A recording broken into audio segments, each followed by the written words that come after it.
মান্নাদের কণ্ঠে কফি হাউসের সেই আড্ডাটা আজ আর নেই। সত্যি সেই আড্ডাটা বোধহয় আর হয় না যেখানে মনের কথার আদান প্রদান হয়। আপনি কাছের মানুষটাকে বিশ্বাস করে কিছু বলতে পারেন, ভালো কিছু নিয়ে আমরা বাড়ি ফিরতে পারি। কিন্তু সেই আড্ডাটা আবার আসছে, মনের আড্ডা, মনের মানুষদের সঙ্গে আড্ডা, এবং ফেরাচ্ছেন যিনি অন্যতম সেই মানুষ আমাদের সঙ্গে রয়েছেন, লীনাদি। নোয়াতে শুরু হচ্ছে নোয়ার আড্ডা। দিদি, এই আড্ডা শব্দটাই প্রায় আমাদের জীবন থেকে সত্যি এখন তো সেক্ষেত্রে, এবং ভালো আড্ডা সবচেয়ে বড় কথা, সেটা যদি ফেরাচ্ছেন সেটা যদি একটু বলেন আপনার। না মানে কনস্ট্রাকটিভ আড্ডা, হ্যাঁ, না তাতে কি আর অন্য লঘু বিষয় থাকবে না? তাও থাকবে, হয়তো আমরা একটু একটু পরচর্চা পরনিন্দা করতেও পারি, কিন্তু আড্ডার মূল বিষয়টা খুব কনস্ট্রাকটিভ।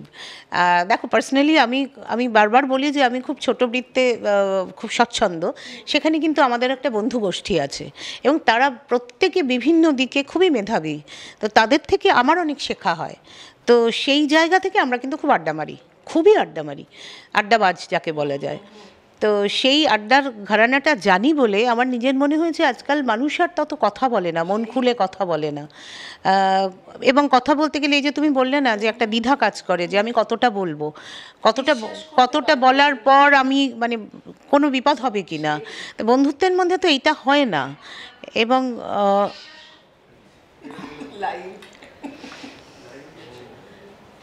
তো সেই আর কি, সেইভাবেই মনে হয়েছিল যে নোয়া না আমাদের একটা নিঃশ্বাস ফেলার জায়গা। নোয়ায় যে খুব বাণিজ্য হয়, নোয়া যে খুব বড় করে মানে আমরা কমার্শিয়ালি খুব ভেবেছি, সেটা কিন্তু নয়। কমার্শিয়ালি যা হবে হবে, কিন্তু আমাদের বিষয়টা ছিল নোয়াতে আমরা সবাই একটু নিঃশ্বাস ফেলবো।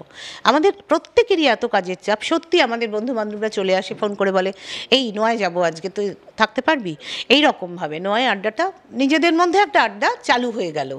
এবার আমার মনে হলো যে এই আড্ডাটা শুধু আমরা কেন, আরও অনেকের মধ্যে তো করা যায়, এবং আমরা তো অনেক মানুষের সান্নিধ্য পেতে পারি। তো আশীর্বাদই বলো, ভালোবাসাই বলো, কিছু লোক বললে আসেন ভালোবাসেন বলে। তো তাদের সঙ্গেও কথা হলো, তারা তো খুব উত্তেজিত, কবে থেকে শুরু হবে, এবং কেউ কেউ বলছেন আমারটা আগে করবে, অমুকেরটা তারপরে, মানে নিজেরা বন্ধু আর কি।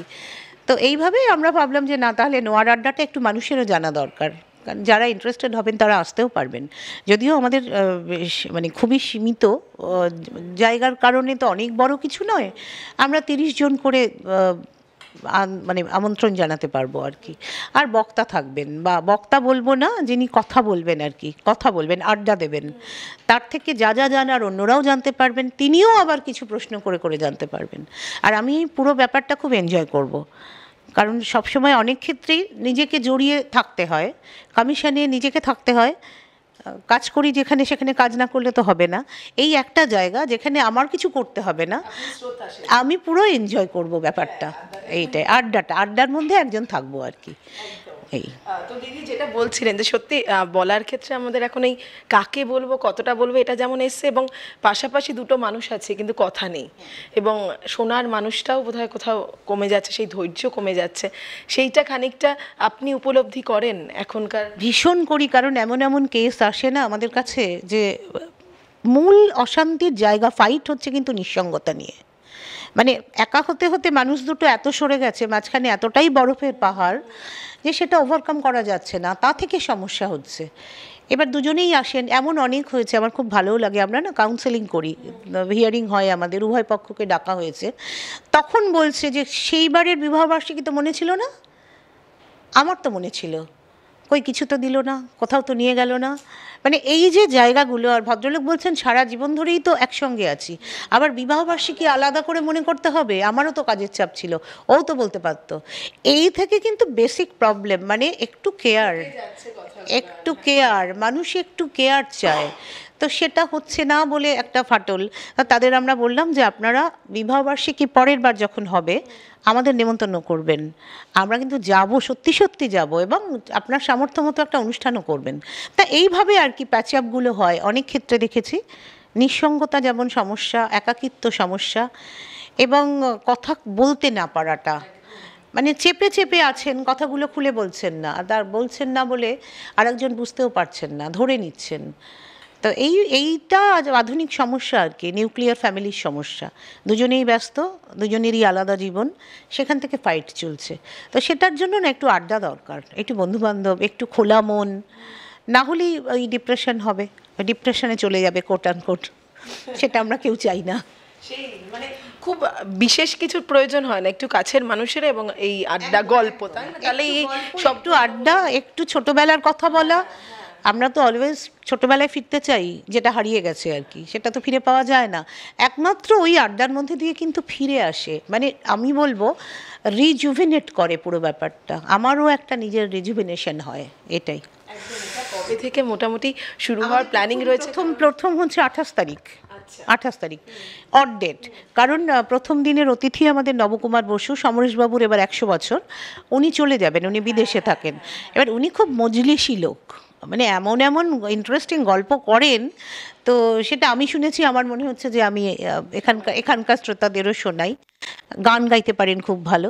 তো নবদাকে দিয়ে আমাদের 28 তারিখ শুরু হচ্ছে, তারপর থেকে প্রতি রোববার বা শনিবার, সেটা মানে অ্যানাউন্সমেন্ট আগেই থাকবে।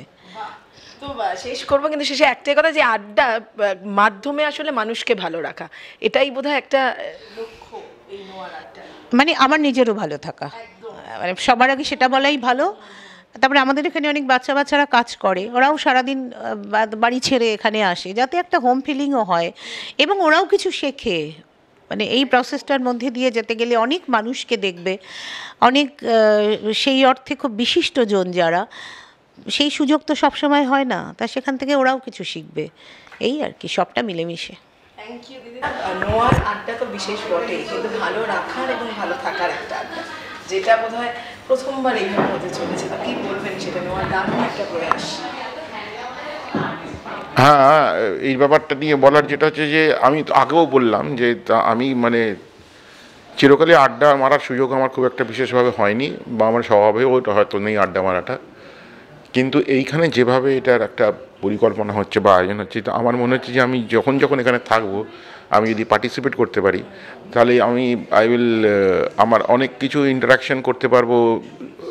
মানে এখানে তো বুঝতেই পারছেন যে যে বিষয়ে স্টলওয়ার্ড যারা, যে সমস্ত বিষয়ে তারাই আসবেন, তো ওনাদের থেকে শুনতে, ওনাদের ভাবনা, আজকের সমাজের পরিপ্রেক্ষিতে যা যা ঘটনা, সেই অনুযায়ী ওনাদের কী রিয়াকশান, ওনাদের ভাবনা, প্লাস ওনাদের কাজের জগতের ওনাদের অভিজ্ঞতা, আমি এগুলো শুনতে পেরে আমি মনে হচ্ছে যে আমি নিজে ইন্সপায়ার্ড হব এবং আরও ভালো কাজ করার জন্য অনুপ্রাণিত হব।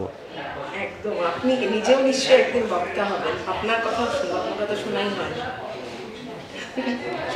ওয়েট করা যাক সেই দিনের জন্য। আড্ডা জিনিসটাই তো একটা অন্যরকম, মানে অন্যরকম এসেন্স, মানে কিছুই না, যেটা শৈবাল একটু আগেও বলছিল যে ভেন্ট আউট করার একটা জায়গা, যে সারাদিন সবাই তো স্ট্রেস থাকে ভীষণভাবে। এখন তো পরিধিটা এমন জায়গায় এসে পৌঁছেছে আর কি, মানে পোস্ট কোভিড সবাই ভীষণ, যেটা দিদিও বলছিলেন যে ডিপ্রেশন সত্যি সেটাতে গিয়ে পৌঁছে যায়। মানে আজকে কাজ করে বাড়ি ফিরছি, কালকে পাবো কি পাবো না আমি জানি না, মানে আমি টেনশনটা নিয়ে সবসময় থাকি, সেম অ্যাজ তোমরাও সেরকমভাবেই থাকো। তো সবার ক্ষেত্রেই না, সব ফিল্ডে একই একটা প্রবলেম, বিশেষ করে যারা আইটি সেক্টরে কাজ করে, যাদেরকে আমি অনেককে চিনি বা কথা বলি, তারাও না ভীষণভাবে ওই সময়টুকুর জন্য আনন্দ করে, তারপরে গিয়ে টেনশন করে যে আমি তো পরের দিন কাজটা না পেলে আমার কিছু মুশকিল হয়ে যাবে আমার পক্ষে।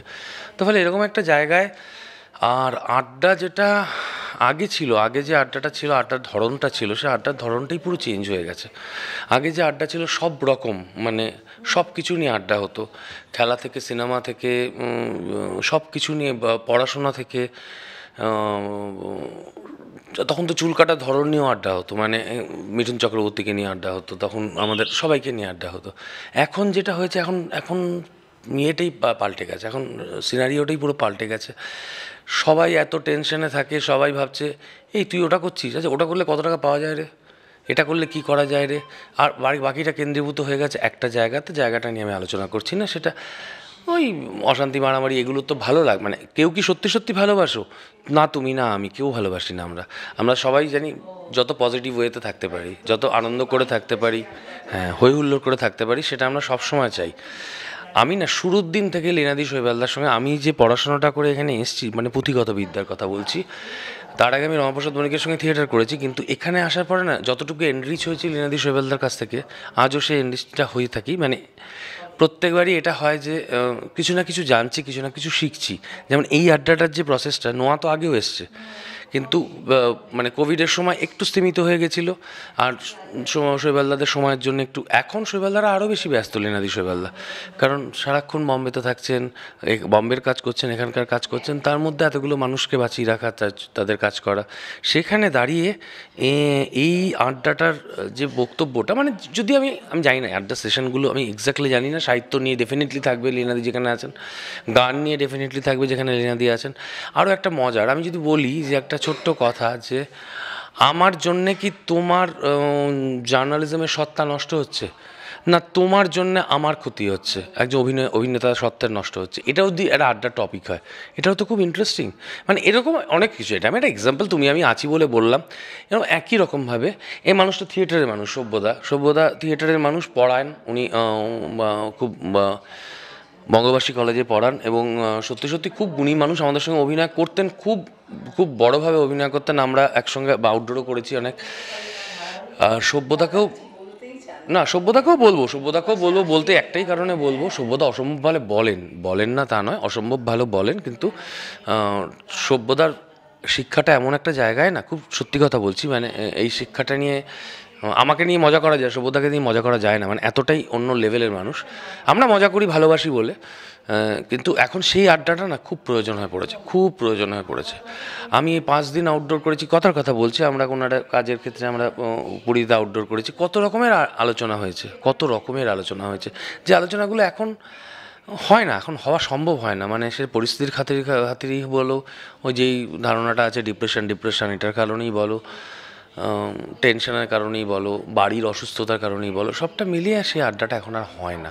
তো সেই জন্য সবসময় চাইবো আড্ডাটা হোক, এবং এরকম আড্ডায় আমি পার্ট হতে পেরে, তোমরা সবাই থাকবে, ডেফিনেটলি সেই আনন্দটা ওখানে হবে। আর শৈবালদা বলছিল খাওয়া দাওয়াটা বোধহয় ফ্রি করে দেবে, না কোথায় আছে আশেপাশে নেই তো, খাওয়া দাওয়াটা বলছিল ফ্রি করে দেবে, কেনাকাটা নিজের মতন করে, তো ইচ্ছা থাকলে কিনবে, না থাকলে ওটা কি একটা অ্যাড হয় না, কেনাকাটা ইচ্ছে মতন, খাওয়া দাওয়া ফ্রি। ভালো থাকবেন, আড্ডায় আসবেন কিন্তু প্লিজ। আর সভ্যতা কিছু বলতে দিন, সভ্যতায় কিছু বলতে বলুন। এরকম মানুষের সঙ্গে বৃষ্টি কি হচ্ছে বাইরে? না হচ্ছে না, আচ্ছা, তাহলে ডিপ্রেস কি তুমি? এই আড্ডাটা দরকার, যেটা আমরা সমৃদ্ধ হব, আসলে সেই আড্ডাটা খানিকটা বোধহয় কমে গেছে। হ্যাঁ, হঠাৎ বৃষ্টি হচ্ছে দেখে মনে হলো যে এমন যদি হতো রঙিন বৃষ্টি, তাহলে বেশ বাজারে যেতাম, একটা আট পরে পোশাক পরে, বাড়িতে ফিরলাম, গিন্নি হেসে উঠলেন, বললেন বা তোমাকে বেশ টুকটুকে দেখাচ্ছে, তারপরে আবার ধুয়ে ফেললেই সব চলে গেল। তো এরকম বৃষ্টি হয়তো হয় না, কিন্তু কারো কারো বুকের ভেতর হয়, কারো কারো মগজে রঙিন ঘুড়ি সারাক্ষণই উঠতে থাকে, সেরকমই একজন লীনা গঙ্গোপাধ্যায়। তো আমি অনেক দিন ধরে কাজ করার সুযোগ পেয়েছি আর কি ওনার সঙ্গে বিভিন্ন সময়ে। তো আমি দেখেছি নানা রকম পরিকল্পনা তার মাথায় আসে, এবং সেই পরিকল্পনাগুলি উনি বাস্তবায়িত করার চেষ্টা করেন। এই যে আড্ডার কথাটা আসছে, কারণ আড্ডার কোনো বিকল্প শব্দ আছে বলে আমি জানি না, আমার জানা নেই। যদি আমরা আওয়াজ বলি সেটা ঠিক হবে না, একটু মানে অহিন্দু হয়ে যাবে। আবার যদি আমরা বলি সভা, তাহলে কেমন যেন সেই মনটা পাওয়া যায় না, আড্ডার মেজাজটা পাওয়া যায় না। তাহলে আড্ডাটা কি? একসময় আমাদের সাহিত্যে কালি কলম, কল্লোল, এবং সেই সঙ্গে শনিবারের চিঠি, এমনকি জোড়াসাঁকোতেও বিভিন্ন বিষয় নিয়ে আড্ডা হতো।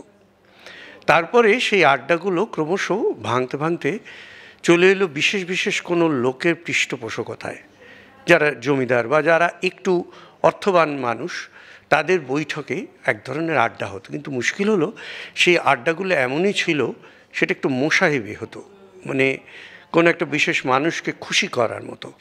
কাজে এই আড্ডা একদম নির্ভেজাল আড্ডা যে কি হবে, রবীন্দ্রনাথ বলেছিলেন যে মানুষ যদি শুধু কাজ করে তাহলে তার সারা পৃথিবীটা শস্য ভর্তি হয়ে যাবে, কিন্তু ফুল ফুটবে না।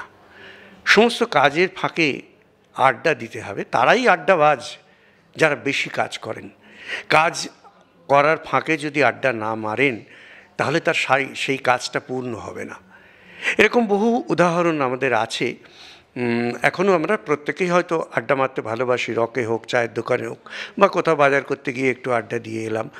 তো সেই আড্ডাটা কেমন হবে, অন্য ভাবনায় কীরকমভাবে আসতে পারে, কিভাবে নতুন নতুন মানুষকে এনে আমাদের আড্ডা নতুনভাবে তৈরি হতে পারে, আমরা সেই আড্ডায় অংশগ্রহণ করতে পারি, আমরা সেই আড্ডায় রেগুলার আসার একটা তাগিদ অনুভব করতে পারি। এবং বলতে পারি যে আমি নোয়ার আড্ডায় প্রতিনিয়ত যাই বা প্রতিদিন যাই বা নিয়মিত যাই।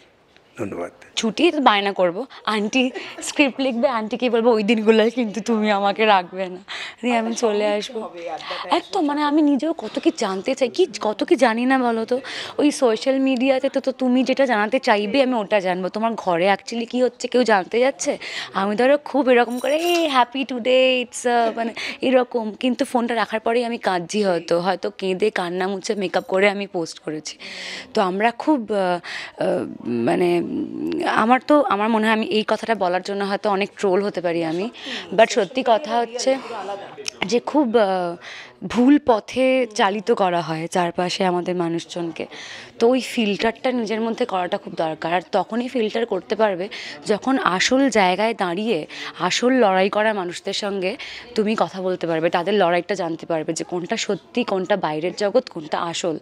সেটা পার্সন টু পার্সন না মিট করলে হয় না। ওই বাড়ি বসে ভিডিও কলে গল্প আর ফেসবুক ইনস্টাগ্রাম লাইভে দর্শকদের সাথে হাই হ্যালো, তাতে করে কিচ্ছু হয় বলে আমার মনে হয় না।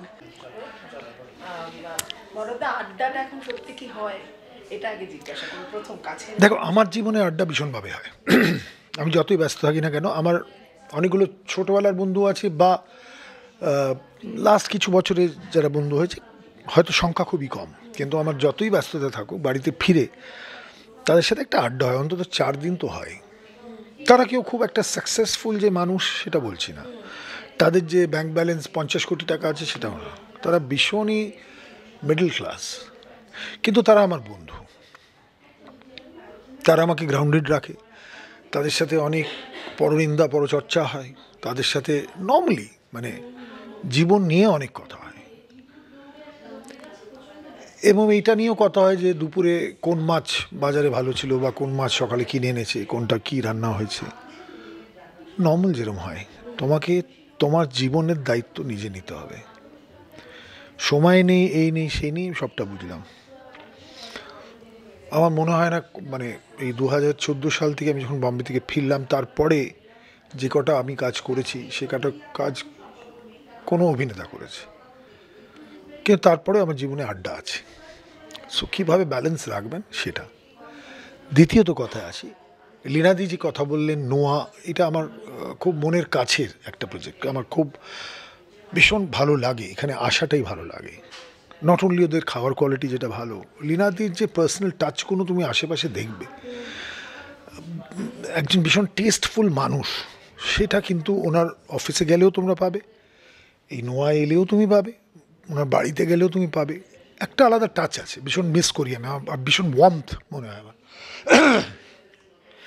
কিন্তু লীনাদির যেটা একটা লাইন আমার ভীষণ টাচ করে গেছে, সেটা হচ্ছে মানসিক অবস্থা মানুষের, মেন্টাল হেলথ। দেখো সিরিয়াসলি আমি জানি না আমি কত ভালো অভিনেতা বা আমি কত ভালো বাবা বা আমি কত ভালো স্বামী বা কত ভালো বন্ধু, এটা আমি জানি না, কিন্তু এইটুকু জানি যেই সব ঝামেলা আমি আমার জীবনে ফেস করেছি, সেখান থেকে দাঁড়িয়ে যে ফাইটিং স্পিরিট নিয়ে আমার মনে হয় আমি কাজ করি, সেইটা আমার কিন্তু তোমাদের দর্শক বলো, আমাদের বন্ধুরা বলো, যাদেরই, তোমাদের বিশাল বড় কন্ট্রিবিউশন থাকবে এই আড্ডার মধ্যে। তার কারণ লার্জার অডিয়েন্সের কাছে পৌঁছানোর জন্যে মিডিয়া ছাড়া কোনো উপায় নেই। আমরা তো কোনো পলিটিক্যাল লিডার না যে একটা র্যালি ডাকলাম। আর লীনাদির একটা অবদান আছে, লাস্ট 3 বছর অন্তত আমি দেখছি, আমরা যবে থেকে পল্লবীর মনে হয় 2 বছর হলো, যেদিন আমরা পল্লবীকে হারালাম তারপর থেকে লীনাদির একটা বিশাল বড় ভূমিকা রয়েছে। ওমেন্স কমিশন নিয়ে, আমাদের প্রডিউসার ফোরাম নিয়ে, আর্টিস্ট ফোরাম নিয়ে যে সেমিনার করা, কথা বলা। এবং আমরা যদি নিজের গল্প বলি, ছোটোবেলায় খুব আমার মনে হয় কলেজ লাইফে ছিলাম, আমরা একটা বন্ধু হারিয়েছিলাম, গলায় দড়ি দিয়ে সে গার্লফ্রেন্ড না কি বলেছিল, সম্পর্ক টিকবে না, আমি আর রাখতে পারবো না, মা বাবার প্রেশার আছে, সেটা হয়তো ও হ্যান্ডেল করতে পারেনি। এটা একটা ছিল। পরপর অনেকগুলো অভিনেত্রী হারালাম। দিশা আমার মনে পড়ে, তখন তুমি আসবে বলে বলে সিরিয়াল কাজ ছিল। এমন না যে মানুষের কাছে কাজ নেই, কাজ ছিল, মা বাবা। আমার খারাপ লাগে যে এই বাচ্চারা এরা শুধু কি একটা ছেলে, বা যদি ছেলে হয় তাহলে মেয়ে, শুধু নিজেদের কথা ভাবে। এই যে মা বাবা, আমি একটা মেয়ের বাবা, আমি জানি আমি আরিয়ার জন্ম থেকে আমি কত রাত ঘুমোইনি। এইটা আমার মেয়ে মনে রাখবে না?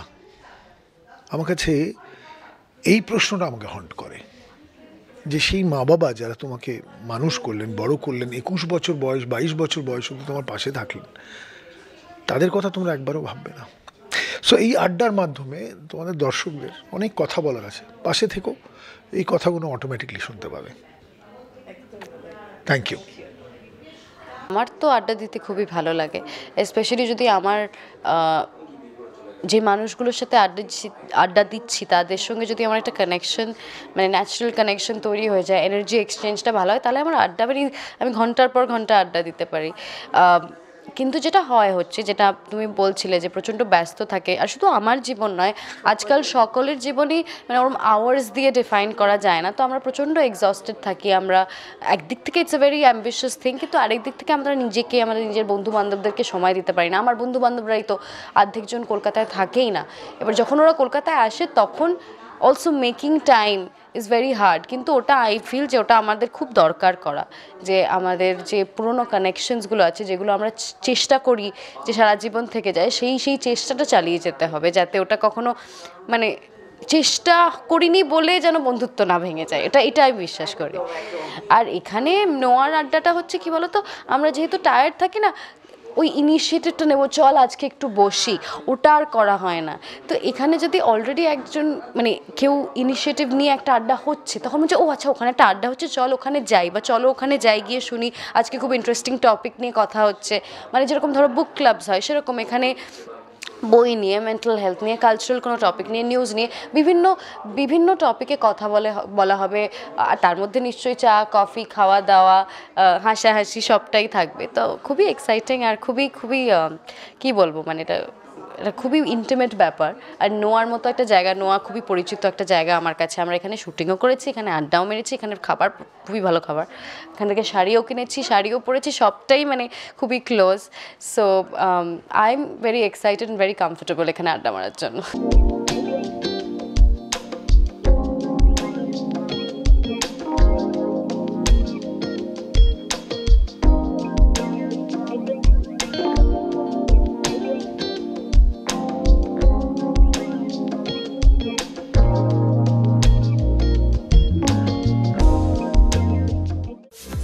টলিউড ফোকাস কলকাতা চ্যানেলটি আপনাদের ভালো লাগলে লাইক করুন, সাবস্ক্রাইব করুন এবং আপনাদের প্রিয় ভিডিওটি অবশ্যই শেয়ার করুন। Tollywood focus Kolkata.